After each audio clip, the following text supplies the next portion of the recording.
Hi everyone, I am CA Pragya Tiwari.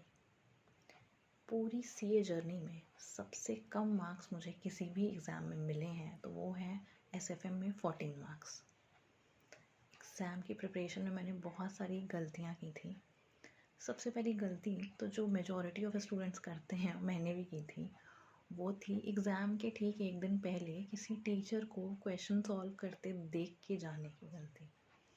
Means वो question solve कर रहे हैं, उनकी क्वेश्चन सॉल्विंग वाली वीडियो मैंने देखी एंड नेक्स्ट डे मेरा एग्ज़ाम है एंड मैं सोच रही हूँ कि मुझे आंसर्स और सोल्यूशन पूरा स्ट्राइक कर जाएगा और मैं वहाँ पे लिख पाऊँगी, जबकि ऐसा नहीं होता है। रिटन प्रैक्टिस की ज़रूरत होती है एंड मैं वहाँ पे टीचर्स की वीडियोस देख रही थी कि ठीक है जल्दी से देख लेती हूँ और कल एग्ज़ाम है। रिटन प्रैक्टिस भी की थी बट उतनी नहीं की थी। नेक्स्ट एग्ज़ाम में क्या हुआ कि जब मैं आंसर्स लिखने बैठ रही हूँ तो मुझे लग रहा है हाँ ये क्वेश्चन मैंने देखा है, बट जब मैं उसको सॉल्व करने जाऊँगी तो फिर मुझे आंसर्स ही नहीं आ रहे हैं। मुझे लग रहा है देखा देखा सारा कुछ है, कैसे इसे सॉल्व करना है मैं समझ पा रही हूँ ये किस चैप्टर से है, इसमें क्या पूछा गया है, बट सॉल्व नहीं हो पा रहा है एंड वहाँ पे मार्क्स मिलते हैं आंसर पूरे सॉल्व करने के। इतना तो हम उसको कन्वीनियंटली नहीं ले सकते हैं कि हमने बस क्वेश्चंस देखे, वीडियोस देखी एंड नेक्स्ट डे हम पहुँच गए एग्ज़ाम में आंसर करने। सबसे इम्पॉर्टेंट चीज़ होती है एसएफएम में या एएफएम में कॉन्सेप्चुअल क्लैरिटी।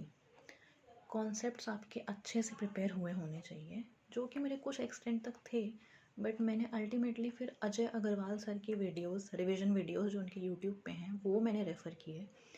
उनके ही सारे वीडियोस देख कर के मैंने कॉन्सेप्ट समझे, उन्हीं का नोट्स मैंने रेफ़र किया और उसी को मैंने बेस बना करके पूरा एसएफएम ऐसे ही सॉल्व किया, प्रिपेयर किया। क्वेश्चन बैंक की अगर बात करें तो मुझे क्योंकि किसी भी टीचर का क्वेश्चन बैंक ऐसे ही उठा लेने में वो सेटिस्फैक्शन और वो अंडरस्टैंडिंग नहीं मिलती थी। मुझे लगता था इसमें सारे क्वेश्चन एक जगह भरे हुए हैं एंड मैं कैसे इतना बड़ा क्वेश्चन बैंक सॉल्व करूं। तो मैंने अपनी कन्वीनियंस के लिए एक अपना खुद का क्वेश्चन बैंक कंपाइल किया था, जिसमें आरटीपी, एमटीपी, पास्ट पेपर्स थे। ये मैंने एफआर में भी किया था, बट मुझे ये एसएफएम में बहुत ज़्यादा हेल्प किया। एएफएम में क्या होता है कि क्वेश्चंस ना मोस्टली वही होते हैं, रिपीट भी होते हैं, बट कभी कुछ पूछा जाता है और कभी उसी को किसी तरीके से ट्विस्ट करके क्वेश्चन को कोई और मिसिंग पॉइंट पूछ लिया जाता है। तो मुझे क्वेश्चन बैंक यूज़ करने का एक बहुत बड़ा, जो मैंने अपने से कंपाइल किया था, उसका एक बहुत बड़ा बेनिफिट ये मिला कि मुझे पता चल रहा था कि ओके ये क्वेश्चन मैंने देखा है, ये मिसिंग पॉइंट ही किसी एमटीपी में पूछा हुआ था एंड सेम क्वेश्चन एग्जाम में आ गया था, the attempt in which I qualified. तो इस तरह से क्वेश्चन बैंक आप खुद से भी कंपाइल कर सकते हैं। आप किसी फैकल्टी का लेना चाहें तो भी ले लें, वो भी बहुत ही ईजी होता है सॉल्व करना। बस आपको राइट स्ट्रैटेजी पता होनी चाहिए, जो कि मुझे अल्टीमेटली समझ में आई कि आपके पास ना क्वेश्चंस की लिस्ट प्रिपेयर होनी चाहिए कि लास्ट डे आप कौन से क्वेश्चंस देख के जाओगे। अब जैसे मेरा था क्वेश्चन बैंक, तो मैंने क्वेश्चन बैंक ऐसे बनाया था जिसमें आरटीपी, एमटीपी और पास्ट पेपर्स को ऐसे डिफरेंट सेगमेंट्स में ऐसे डिवाइड कर लिया था। ये जो क्वेश्चन बैंक इतना मोटा दिख रहा है, ये अल्टीमेटली मोटा नहीं रहता है सॉल्व करने में। जब आप सॉल्व करने जाओगे, क्योंकि आपने क्वेश्चंस कई बार देखे हुए रहते हैं, बस जो मैंने क्वेश्चन बैंक खुद का कंपाइल किया था ये अपने मेंटल सेटिस्फैक्शन के लिए कि ओके मुझे पता है कि क्वेश्चंस कहाँ से आ रहे हैं। इसके अलावा मैंने स्टडी मैट को पूरा सॉल्व किया था। स्टडी मैट को पूरा सॉल्व करने का एक बेनिफिट ये हुआ कि जैसे किसी चैप्टर में मान लीजिए 40 क्वेश्चंस हैं, तो आपको 40 क्वेश्चंस लास्ट डे पे नहीं देख के जाने, सारे नहीं सॉल्व करने। जब आप फर्स्ट रीडिंग कर रहे होते हैं तो आप देखेंगे कि अच्छा कुछ क्वेश्चंस तो बहुत ईजी हैं, ये तो बस बेसिक कॉन्सेप्चुअल अंडरस्टैंडिंग हमारी टेस्ट कर रहे हैं और आपको आ भी रहे हैं कि वो उसे कैसे सॉल्व करना आपको पता है। आप उन क्वेश्चंस को तुरंत स्ट्राइक ऑफ करिए कि ये मुझे नहीं सॉल्व करना है लास्ट डे। ऐसे ही जब आप क्वेश्चन को अच्छे से पूरा देखते जाएंगे, क्वेश्चंस सारे जो टेस्ट नॉलेज क्वेश्चंस थे, तो आपको ये समझ में आएगा कि अल्टीमेटली पूरा syllabus boils down to one question, एक ना एक कॉम्प्रिहेंसिव क्वेश्चन। एक नहीं है तो हो सकता है 3-4 हों आउट ऑफ 40 क्वेश्चंस, कुछ 3-4 सेलेक्टेड या मे बी नंबर ज़्यादा हो सकता है, बट अल्टीमेटली आपको 1-2 क्वेश्चन ऐसे मिलेंगे जिसमें पूरा पॉइंट, पूरा कॉम्प्रिहेंसिव कवरेज होगा बाकी सारे मेजर कॉन्सेप्ट का। तो जब आप कोई भी कॉन्सेप्ट रिवाइज कर लिए, नोट्स पढ़ लिए, तो आप उस क्वेश्चन पे स्ट्रेट जंप कर सकते हो कि अच्छा मैं ये क्वेश्चन सॉल्व करूँगा और बार बार यही क्वेश्चन मुझे सॉल्व करना है। तो मैं जब करती थी तो मुझे ये उससे बेनिफिट हुआ कि कॉन्सेप्ट्स मुझे सारे रिवाइज हो गए हैं। अब मैं शुरू से पूरा क्वेश्चन बैंक लगाना नहीं स्टार्ट करती थी कि हाँ सारे 40 क्वेश्चन हैं तो मुझे सारे 40 क्वेश्चन सॉल्व करने, नहीं, मैंने ये करना बंद कर दिया। अगर 40 में से मुझे कोई 5 सेलेक्टेड ही करने हैं और मुझे पता है कि मुझे इन्हीं 5 क्वेश्चंस को ही बार बार सॉल्व करना है, यही एग्ज़ाम के 1.5 दिन पहले देख के जाना है, तो मैं वही 1.5 क्वेश्चंस जिसमें कॉम्प्रिहेंसिव कवरेज हो, इम्पॉर्टेंट टॉपिक्स भी हों, और जो जिन क्वेश्चन को करने में मैं इनिशियली फंस रही थी वो ही क्वेश्चंस मैं करके जाऊँ। वीडियोस का मैं ये बोलूँगी कि आपको एग्ज़ाम के ठीक एक दिन पहले कभी नहीं देखने चाहिए किसी भी टीचर के रिवीजन वीडियोस, चाहे आप कितने भी स्मार्टली पढ़ लेते हो या कुछ भी कर लेते हो। हमारा ह्यूमन माइंड एक टाइम पे जितनी इन्फॉर्मेशन कैप्चर कर सकता है, रिटेन कर सकता है, हमें उसकी उस कैपेबिलिटी को रिस्पेक्ट देना चाहिए। And we should not question our ability कि हाँ हम भी ये देख के गए, हमें नेक्स्ट डे एग्ज़ाम में नहीं आया तो हम सोच रहे हैं कि अरे हमें क्यों नहीं आया, दूसरे को तो क्वेश्चन आ रहे हैं, सॉल्व कर रहे हैं लोग। सिंपल सी बात है, आप प्रैक्टिस करिए, क्वेश्चन सारे हो जाते हैं। बस एक गलती नहीं करना है कि पहले तो चैप्टर पूरा पढ़ लिया, फैकल्टी के जो भी क्वेश्चन बैंक हैं वो हमने पहले एक बार सॉल्व कर लिया, ज़्यादा उसको रिवाइज़ नहीं किया, नोट्स किसी और टीचर के यूज़ किए, रिवीजन वीडियोस किसी और टीचर का यूज़ किया, और अल्टीमेटली एग्ज़ाम डे की स्ट्रैटेजी किसी और टीचर की यूज़ की। तो ये गलती मैंने भी की हुई है, ये नहीं करनी चाहिए। आप एक ही टीचर को फाइनल करिए कि ओके डिसाइड करिए, और अपने मेंटोर पे भरोसा करिए कि वो जो भी बता रहे हैं सही बता रहे होंगे। उन्हीं का क्वेश्चन बैंक, उन्हीं की स्ट्रैटेजी, उन्हीं का जो भी है नोट्स वगैरह जो उन्होंने बता रखे हैं सारी चीज़ें, वो सब आप उनकी रेफ़र करिए। और 3 बार भी, अगर आप 2 या 3 बार भी एग्ज़ाम के पहले रिवाइज़ कर रहे हैं तो आपको क्यों नहीं आएगा, आपको तो सारे कॉन्सेप्ट्स आ ही जाएंगे, तब तो ईजी हो चुका होगा ना, आप कई बार पढ़ चुके होंगे। तो मैंने अजय अग्रवाल सर के ही वीडियोस और नोट्स रेफ़र किए थे और बहुत मेरी हेल्प हुई थी उससे। मुझे डायरेक्टली एग्ज़ाम में समझ में आ जाता था कि ओके यही क्वेश्चन है, मुझे यही सॉल्व करना है। उनके वीडियोस इतने ज़्यादा क्रिस्प एंड क्लियर हैं कि आपको और चीज़ें रेफ़र करने की ज़रूरत ही नहीं पड़ेगी कि आप ये भी देख लो वो भी देख लो। एक बार आप बस उनके वीडियोस को प्ले करिए, आपको जैसे सही लगता है रिवीजन वीडियोस, और वो उससे पूरा मेन एग्ज़ाम का पर्पस क्या है आपका, कोई भी वीडियो को देखने का पर्पस ये है कि आपके एग्ज़ाम में क्वेश्चन सॉल्व हो रहे हैं, आप क्लियर कर पा रहे हो। तो उनका तो पूरा सारे लेक्चर्स एग्ज़ाम ओरिएंटेड हैं।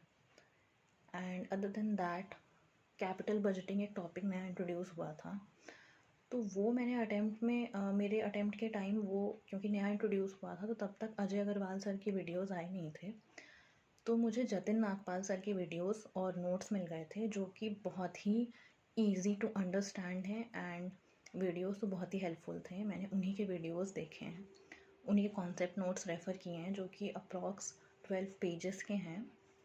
पूरे 12 पेजेस में उन्होंने पूरा कैपिटल बजटिंग समराइज़ कर दिया है और बहुत ही अच्छे तरीके से किया है।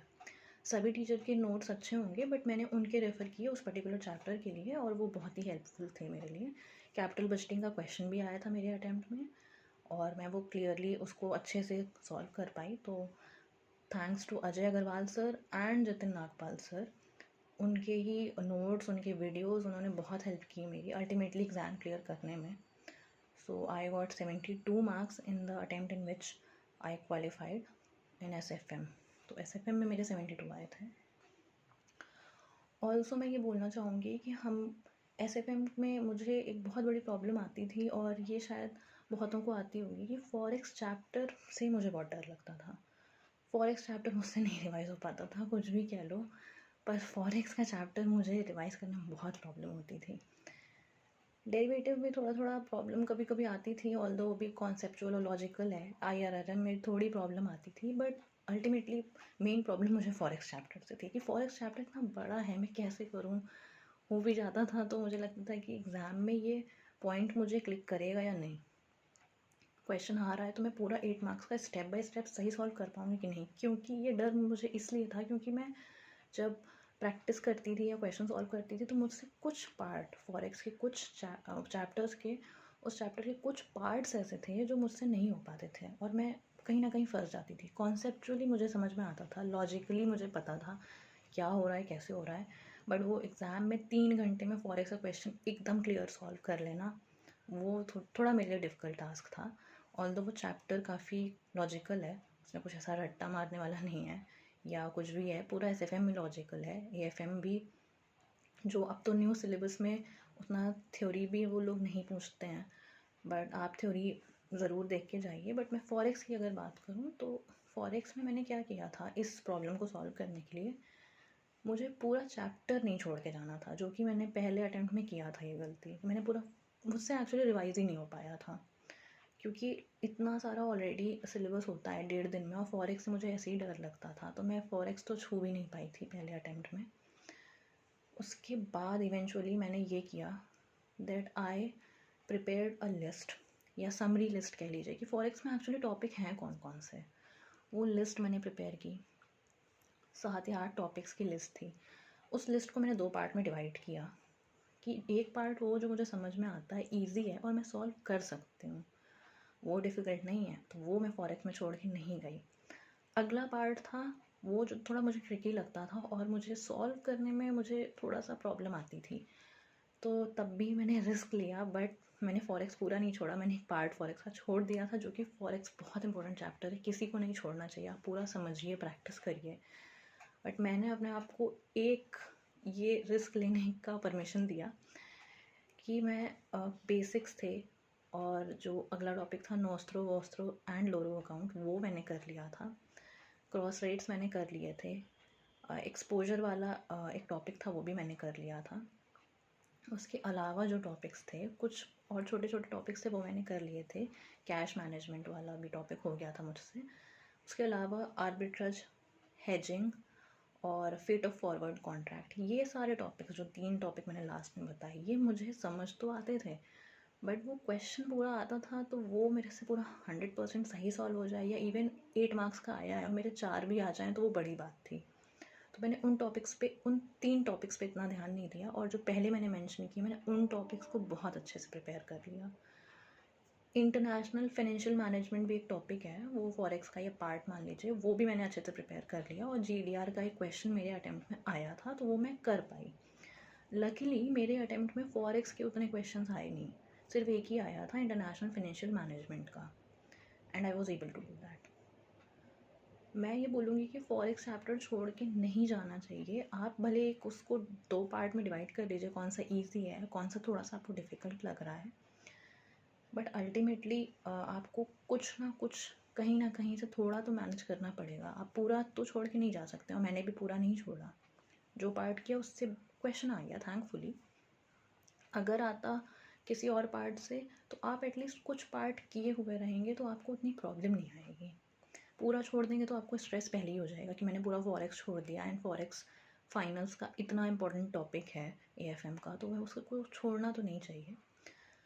बट इसके अलावा बाकी सारी चीज़ों में अगर देखें, तो आपके पास एक लास्ट पॉइंट ये बचता है कि क्वेश्चंस कभी कभी चेंज करके आ जाते हैं एएफएम में, तो हमें लगता है कि पेपर ट्रिकी हो गया। तो पेपर एक्चुअली, मैंने बाद में क्या रियलाइज़ किया कि पेपर ट्रिकी नहीं होता है। हम जैसे 2+8=10 है, ये हमें पूरा पता है, तो हम उसको बहुत ईजिली समझ जाते हैं। बट अगर हमसे कोई बोले 2+blank=10, तो हम बता सकते हैं 8, क्योंकि हमको पहला वाला इक्वेशन पता है। बट यही चीज़ हम एएफएम में अप्लाई कर लें, कि हम क्वेश्चन को हर तरफ से समझ लें कि वो पूछ क्या रहा है, उसमें क्या कॉन्सेप्ट टेस्ट किया जा रहा है, एंड कैसे उसे कैलकुलेट करना है, तो आप भाई 2+8=10 एएफएम में भी लगा सकते हैं हर क्वेश्चन में, एंड बिलीव मी हो जाता है। इनिशियली मुझे भी प्रॉब्लम आई थी, बट इसीलिए मैंने बोला कि full coverage, comprehensive coverage AFM का है ज़रूरी। बाद में आप डिसाइड कर सकते हो कि आपके एनालिसिस लिस्ट के अकॉर्डिंग कौन सा टॉपिक आपको करके जाना है, कौन सा टॉपिक छोड़ के जाना है या नहीं रखना है प्रायोरिटी पे, वो आपके कन्वीनियंस पे डिपेंड करता है। बट स्टिल आपको अगर सेफ साइड रहना है, तो मैं बोलूँगी कि क्वेश्चंस को, पास्ट ईयर्स के क्वेश्चंस को या पुराने क्वेश्चंस को देखिए, और कोई भी टॉपिक का क्वेश्चन सॉल्व करते समय ये सोचिए कि ओके, अगर इसमें से कोई एक ये मिसिंग इन्फॉर्मेशन होती तो मैं उसे कैसे कैलकुलेट कर पाता। तो रिवर्स कैलकुलेशन के क्वेश्चंस भी इस तरह से आप सॉल्व कर पाएंगे। एक्चुअली वो रिवर्स कैलकुलेशन होता तो बहुत ही नॉर्मल प्रोसेस है, जो हम लोग हमेशा से पढ़ते आए हैं, हम कर भी पाते हैं, बट एग्ज़ाम में वो 3 घंटे में प्रेशर बिल्डअप होने लगता है कि ओके कैसे मैं इसको सॉल्व करूँ। तुरंत तुरंत नहीं स्ट्राइक करता है, मेरे साथ भी हुआ है। बट मैंने जब क्वेश्चन बैंक को थोड़ा सा अरेंज करके पढ़ा, अपने आप को बताया कि क्वेश्चंस हो जा रहे हैं, बस वो उसको थोड़ा सा तो आप फेमिलियर करिए खुद को उन क्वेश्चंस के साथ, तो ज़्यादा कन्वीनियंट होगा। एंड लास्टली मैं ये बोलना चाहूँगी दैट क्वेश्चंस चाहे जितने भी ट्रिकी आ जाएं, मोस्टली होते हमारे कोर्स से ही हैं। उनमें से कुछ क्वेश्चंस इतने इजी होते हैं जैसे कि वो सिंपली फॉर्मेट बेस्ड होते हैं, और उन क्वेश्चंस में हमें दिमाग ज़्यादा नहीं लगाना पड़ता है। तो मैंने वैसे क्वेश्चंस भी, वैसे मैंने टॉपिक्स लिस्ट कर दिए थे कि ये फॉर्मेट्स हैं और मुझे बस यही यही फॉर्मेट्स को देखना है, या एक बार सॉल्व भी करना है तो करना है, बट एग्ज़ाम के ठीक पहले मुझे उसमें दिमाग नहीं लगाना है, पूरा अंडरस्टैंडिंग नहीं लेना है, लॉजिकली नहीं समझना है, या कह लीजिए लॉजिकली आप समझ भी रहे हैं तो आपको उतना टाइम नहीं देना है, आपको बस स्ट्रेट फॉरवर्ड फॉर्मेट देखना है एंड मूव ऑन कर जाना है। जैसे कि सिक्योरिटी एनालिसिस में ईएमए कैलकुलेट करने वाला, runs test, auto correlation test, ऐसे ही पोर्टफोलियो चैप्टर में पोर्टफोलियो रीबैलेंसिंग में कांस्टेंट रेशियो प्लान हो गया, सीपीपीआई हो गया, एंड म्यूचुअल फंड में dividend plan, bonus plan, dividend reinvestment plan and bonus plan. तो ये सारे कुछ टॉपिक्स हैं जो आप इजीली देख सकते हो, बस फॉर्मेट है ना इनमें, बस आपको सॉल्व करना है, आपको पता है कि क्या आ रहा है। तो ये टॉपिक्स, इतनी सारी चीज़ें मैंने इसलिए बताई कि ये सब करके मैंने सिलेबस जो इतना वास्ट लगता था या इतना टफ लगता था, उसको मैंने किस तरीके से कंप्रेस किया कि ये मेरे कंट्रोल में तो आए। एंड जो फॉर्मेट्स वाले थे वो बस मैं फॉर्मेट्स पहले तो मैं सॉल्व करती थी, बट फिर मैंने फॉर्मेट्स देखने शुरू किए कि अच्छा इसमें तो बस ये फॉर्मेट है। ऐसी एक शार्प रेशियो वाला भी होता है जिसमें आपको फॉर्मेट ही याद रखना है, एंड उसकी प्रैक्टिस ज़रूरी होती है वो क्वेश्चन की। ब्लैक शोल्स मॉडल हो गया, तो ये सारे होते तो अल्टीमेटली वैसे सॉल्व जब हम क्लासेस करते हैं, पढ़ते हैं फर्स्ट रिविजन में, फर्स्ट रीडिंग में भी, तो हमें बहुत इजी लगते हैं। लास्ट में वो जब क्वेश्चन ये मिस हो जाता है एग्ज़ाम में, जब हम नहीं सही से सॉल्व कर पाते हैं, पूरा 8 मार्क्स का है वो, तो बहुत ज़्यादा रिग्रेट होता है कि ये तो देखा हुआ था। मेरे साथ हुआ था, ईएमआई का क्वेश्चन एक बार आया था and I could not solve. तब मैंने रियलाइज़ किया कि ये टॉपिक्स को तो मुझे सबसे पहले अलग करके रख देना चाहिए कि ये तो मुझे सॉल्व करने ही करने हैं कैसे भी करके, और सही एग्ज़ाम में सॉल्व करके आना। एंड बिलीव मी, सॉल्व हो जाता है सही से, क्योंकि आपने उसको एक सही स्ट्रक्चर में तो रख दिया ना कि आपको उसे कैसे पढ़ना। अब अगर आप इमेजिन करिए इन सब के बिना सीधा आप बुक लेके बैठ गए, जैसा कि मैंने भी किया था कि 5 मॉड्यूल या 5 मेरे रजिस्टर्स भरे पड़े हैं एसएफएम के, और मैं उसको एग्ज़ाम के एक दिन पहले खोल के बैठ गई, और साथ साथ किसी फैकल्टी की रिवीजन वीडियोस भी मैंने खोल लिए। तो उनको क्वेश्चन सॉल्व करते देख के कैसे आपको समझ में आएगा कि आपको क्या करना है एग्ज़ाम में। आपको वहाँ सॉल्व करना है, वहाँ पे आपकी स्ट्रैटेजी काम करेगी। आप हेल्प ले सकते हैं टीचर्स की, क्वेश्चन बैंक की, बट आपको कुछ तो सॉलिड आपके पास प्लान होना चाहिए कि ये हो जाएगा। और ये सारी गलतियाँ अगर आप नहीं करेंगे, आप फॉर्मेट जो मैंने बताया वो भी एक बार को लिस्ट डाउन कर लेंगे, तो आप ये देखेंगे कि बहुत सारा तो सिलेबस इसी तरीके से, बहुत सारा इतना भी वो लेंदी नहीं लगेगा एंड बहुत ईजी लगने लगेगा कि ये सब कॉन्सेप्ट्स तो ठीक है, बड़े ईजी हैं, बस हमें देख के आगे बढ़ना है। जहाँ दिमाग लगाना है उन कॉन्सेप्ट्स पे हमको टाइम ज़्यादा देना पड़ेगा कि ये क्वेश्चन मेरा बिल्कुल ना गलत होने पाए, ये सारे मुझको बिल्कुल अच्छे से आते हैं, ये मेरा अच्छे से हो जाए। क्वेश्चंस की लिस्ट अगर आप देखेंगे इवन स्टडी मटेरियल, तो आपको ये समझ में आएगा कि जब आप क्वेश्चन सॉल्व कर रहे होते हैं तो एक सीरीज़ में ना कई सारे क्वेश्चंस एकदम सेम सेम होते हैं, तो उनमें से आप कोई एक सेलेक्ट कर सकते हैं। फिर आप देखेंगे तो एक क्वेश्चन के बाद, एक लिमिट के बाद अगला जो सीरीज़ शुरू होती है वो अगले किसी कॉन्सेप्ट को टेस्ट कर रही होती है, वो सारे भी सिमिलर होते हैं, तो आप उनको भी कंप्रेस कर सकते हैं। तो ये तरीका होता है क्वेश्चन बैंक को कंप्रेस करने का, जो मैंने भी किया था कि जहाँ तक मुझे लग रहा है कि हाँ ये सारे नए क्वेश्चंस हैं, वो मैं एकदम ही यूनिक क्वेश्चंस, वो मैं स्टार मार्क कर लेती थी पहली रिवीजन में कि ये मुझसे नहीं सॉल्व हो रहा था, ये क्वेश्चन तो एकदम ही यूनिक है, ना आरटीपी में है ना एमटीपी में, बस स्टडी मैट में है, या अदर वे अराउंड, कैसे भी आप देख सकते हैं। बट क्वेश्चंस को आप इस तरीके से कंप्रेस करिए। और इतना सब करने के बाद सब कुछ आपको आ चुका होगा, बिलीव मी, क्योंकि मेरे मार्क्स जो आए थे उसके बाद जो कॉन्फिडेंस होगा वो आप समझ सकते हैं। उसको भी मैंने किसी तरीके से बिल्डअप किया कॉन्फिडेंस इन्हीं सब स्ट्रैटेजीज़ को यूज़ करके, and I was able to clear in that very attempt. तो ये स्ट्रैटेजीज़ हैं एग्ज़ाम्स को। AFM इतना टफ नहीं है, कभी कभी हम ही गलतियाँ कर देते हैं, एंड अगर क्वेश्चंस नए आ रहे हैं तो कुछ चीज़ें हम लक पे छोड़ सकते हैं कि ठीक है क्वेश्चंस एकदम ही नया आ गया या पेपर बहुत ही टफ आ गया, बट एटलीस्ट आपको ये सेटिस्फैक्शन होगा, आपका अटेम्प्ट इस चीज़ में वेस्ट नहीं होगा कि अरे मैंने तो राइट स्ट्रैटेजी नहीं बनाई थी। स्ट्रैटेजी सही होनी चाहिए, फिर तो जो आप कर रहे हो हार्ड वर्क वो अल्टीमेटली आपका हो ही जाएगा क्लियर। बस स्ट्रैटेजी आपको उस पर ध्यान देना है। एंड ये जो सिंपल पॉइंट्स हैं देखने में बहुत ही आप पहली बार करेंगे आपको टाइम ऐसा सुन के लगेगा टाइम लग रहा है, बट टाइम नहीं लगता है। मैं भी इनिशियली क्वेश्चन बैंक यूज़ नहीं करना चाहती थी, क्वेश्चंस की लिस्ट भी नहीं, मुझे लगता था मैं सब कुछ कर लूँगी एग्ज़ाम के एक दिन पहले, बट नहीं पॉसिबल है। तो क्योंकि कैसे प्रैक्टिकली आप इमेजिन कर सकते हो कि आप एक दिन पहले सारे क्वेश्चन कर लोगे, आप सब कॉन्सेप्ट रिवाइज कर लोगे। तो जब मुझे लगा कि अच्छा मुझे सब्जेक्ट को आप समराइज़ करना ही है, यही एक ऑप्शन है, तो मैंने क्वेश्चन बैंक खुद का कंपाइल किया।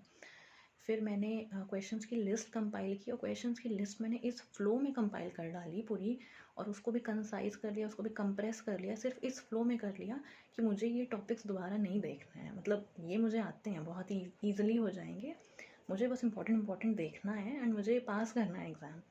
सो अल्टीमेटली तो मैंने भी वही किया जो बाकी बच्चे करते हैं, जो क्लियर करते हैं ईजिली, क्वेश्चंस की लिस्ट बनाते हैं एंड उसको अच्छे से सॉल्व करते हैं।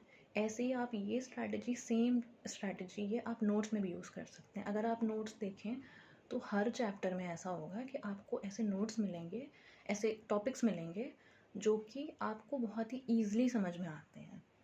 बट हम क्या करते हैं, जब हम पढ़ते हैं तो हम स्टार्टिंग से पढ़ना स्टार्ट कर देते हैं। वो नहीं करना है, जो आपको ईजी लग रहा है उसको पेंसिल से मार्क कर दीजिए, ओके डन, ये मैं देखूंगा, but we have to straight सीधा जंप करना है हमें। कहाँ पे हमको स्ट्रेट डीप डाइव करना है उन टॉपिक्स में जहाँ पे हमें पहली बार में प्रॉब्लम आई थी, या जो हमको प्रॉब्लमेटिक लगते ही हैं कि अच्छा ठीक है यहाँ पे कुछ हमें ट्रबल हो रहा है, हमें देखना पड़ेगा कि क्यों, हमें कौन सा हमारा पॉइंट है ऐसा जो इम्पोर्टेंट है। तो आप नोट्स को भी इस तरीके से कंपाइल कर सकते हैं, और जैसे ही ये सारे कॉन्सेप्ट्स आपके धीरे धीरे रिड्यूस होते जाएंगे और जो मेजर टॉपिक्स हैं सिर्फ वो आपके पास बचेंगे, तो आपको SFM और पूरा सिलेबस इतना शॉर्ट लगने लगेगा कि आपको लगेगा ओके मैं यही टॉपिक्स तो बस करके जा रही हूँ एग्ज़ाम में, बाकी तो मुझे सब आता है। पूरी प्रैक्टिस ज़रूरी है, इसके बाद भी ओवर कॉन्फिडेंस में नहीं जाना है, पूरी फुल प्रैक्टिस ज़रूरी है। बट आप एक बार अपने आप को थोड़ा तो परमिशन दो कि ठीक है आप उस चीज़ों को स्ट्रैटेजी बना के थोड़ा सा स्ट्रक्चर्ड वे में पढ़ रहे हो, तो फिर सब कुछ आसान हो जाएगा and you will be able to clear. Thank you for listening, bye bye.